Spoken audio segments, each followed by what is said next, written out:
Compact, manoeuvrable, sporty and really rather clever, Renault's Wind reinvents the coupe roadster concept, affordably bringing fresh air fun to a whole new breed of buyer. Now this apparently is a compact coupe roadster, according at least to its makers Renault. Not as focused but impractical as a sporting Mazda MX-5, but not the kind of soppy boulevardier type small convertible that some would see, say, Peugeot's 207cc to be. Instead, it's something in between, yet still affordable, which sounds quite promising, doesn't it? Now, Renault would perhaps like us to think they'd invented this concept, but in truth, it's something that the motor industry has been dabbling with for years. Whether you think of the MG Midgets and Triumph TR6s of the 60s and 70s, or the Fiat X19s and convertible Honda CRXs we saw in the 80s and 90s. It's a kind of design we haven't seen for a bit though, which makes this Renault Wind a very welcome car indeed. And it's a car of its times, which means that it has one of those trendy folding hardtop roofs, though rather an unusual one, the need for which has been forced on the designers by this car's diminutive size. You see, unlike most small convertibles, which are based either on super minis or family hatchbacks, this one's based on an even smaller city car, Renault's tiny Twingo. So there's no room for one of those multi-section origami-style metal folding roofs to eat into the boot space, spoil the looks and ruin the handling, which should leave us with something rather simple and appealing. Let's find out.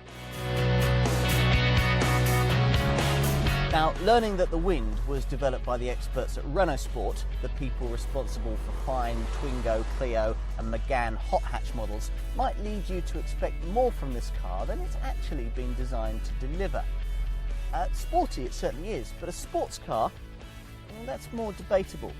You could certainly see how it could become one though. All the French engineers would have to do would be to put a Clio Renault Sport engine under the bonnet and sharpen up the steering. Little would need to change in the chassis or suspension setup, based on that of the zesty little Clio Renault Sport 182.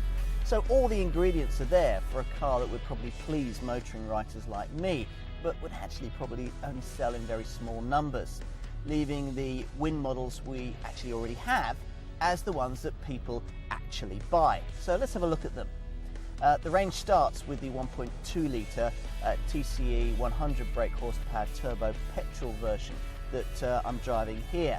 It's the same engine that you get in the Twingo GT, and it's just as eager. Now this car actually feels a lot faster than its 10.5 second 0 to 60 time would suggest. It goes on to a top speed of 118 miles an hour. If you do want to go a little bit quicker, there's a 1.6 litre 133 brake horsepower normally aspirated petrol version that isn't much torquier and is only just over a second quicker from rest to 60, but has had an exhaust tuned for a much fruitier note so that you get just the right amount of acoustic titillation. On the move over bumpy roads, thanks to the diminutive size of the open top area above your head, there's little of the body shake and shudder that you tend to get in larger folding metal roof cabrios. And for the same reason, you don't get too much buffeting about at speed either. And it's even more serene if you've ticked the box for the optional clip-on fly screen style wind deflector that hooks between the seat backs. So it's fun to use al fresco, exactly as a car like this should be. And the roof's well designed, effective at shutting out both wind and road noise when in place. Now, you wouldn't pigeonhole this as a folding hardtop convertible at first glance. There's none of the kind of distended rear end that you see on most cars of this type, as their designers try in vain to create a shapely space to store all those complicated roof mechanicals rearwards. Instead, there's a purposeful, nuggety shape that might not be beautiful, but is certainly eye-catching. There are some nice touches too, like these concealed door handles hidden in recesses behind the door edges. But it's that convertible top that really catches the attention. So small is the space for it that I'm tempted to wonder whether to call this a convertible at all. Unlike a conventional cabrio, after all, the side B pillar and the rear screen stay in place roof up or roof down. if you can picture one of those Targa models the market used to offer, with removable panels that you used to unclip above your head and store in the boot, you're probably much closer to picturing what this Wind is like. But the difference here is that with this one, the whole roof process is automated, and you can tell your friends at the coffee bar, shared with a Ferrari, the glamorous 575 Super America of 2005. In fact, it's much better, as in this case the light roof, the whole mechanism weighs just 21.8 kilograms, is stowed away much more neatly. After you've unlatched the roof on the windscreen header rail, a press of a button sees the whole thing disappear rearwards. It's a single lightweight black plastic roof panel, and it swivels 180 degrees in just 12 seconds to disappear behind a Batmobile blistered double skin boot lid, leaving the cabin open to the elements without robbing any of the boot space behind. This means that unusually in this class of car, you've got enough cargo space, 270 litres, for a weekend's luggage for two, although access to it is slightly hindered by these brace bars diagonally positioned across the luggage area opening. Negotiate these and you'll find that the Wind is a surprisingly practical little thing. In comparison, a Peugeot 207cc has just 187 litres, while a Mazda MX-5 has only 150. All of which means this car won't be a pig to use, whether you're off on a mini break or going on the supermarket trip to Morrison's. Now, that's provided that you don't need the tiny rearmost seats that some other small convertibles offer. This one is only 3.8 metres long, so it's a two-seater only, but you do get a handy shelf behind these seats that you can throw jackets or designer shopping bags onto. Behind the wheel, it's all pretty comfortable, the cabin feeling more spacious than that of a rival MX-5.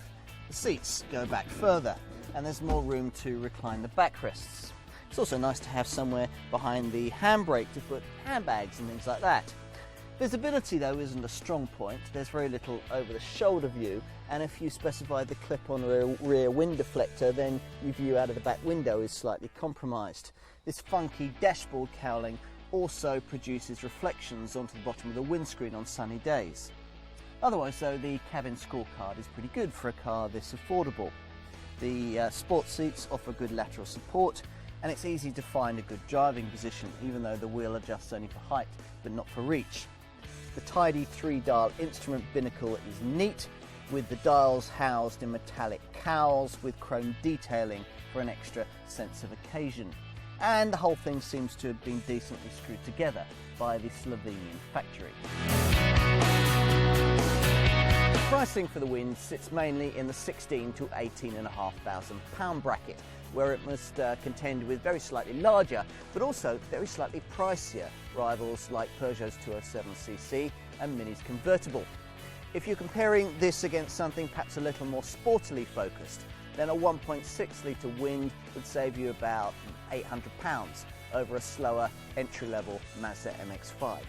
Whichever Wind model you choose, this 100 bhp turbo petrol 1.2 or the 133 brake horsepower petrol 1.6, you should find it to be reasonably well equipped. You get alloy wheels, electric windows, a stereo with a socket for your MP3 player, air conditioning and, rather curiously, cruise control. This plusher version that I'm looking at here has steering wheel stereo controls, auto headlamps and wipers and Bluetooth connectivity. Plus there's an options list that covers everything from these rather smart chromed door mirrors to a rear diffuser. Now, safety-wise, you get front and side airbags, ABS with brake assist, and Renault also throws in the ESC stability control system. The fact that the Wind's folding roof is 80% lighter than a conventional folding hardtop contributes to a very light 1,173 kilogram total curb weight, which in turn has a very positive effect on running costs from the Wind's sprightly petrol engines. Expect 44.8 miles to the gallon from this petrol 1.2 or 40.3 miles to the gallon from the petrol 1.6, both on the combined cycle. CO2 figures are 145 grams per kilometre from the 1.2 and 165 grams per kilometre from the 1.6.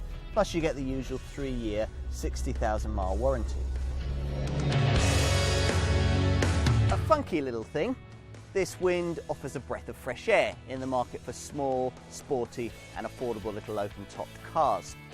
Perhaps unusually for a cabrio of this kind, it should appeal equally to both men and women, its styling managing to be at the same time both small and cute while being dynamic and purposeful. Not an easy trick to pull off.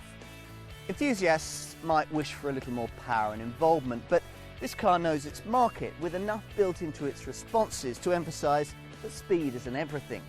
So it won't blow you away, but it might ruffle a few feathers and remind you perhaps just what motoring should be about.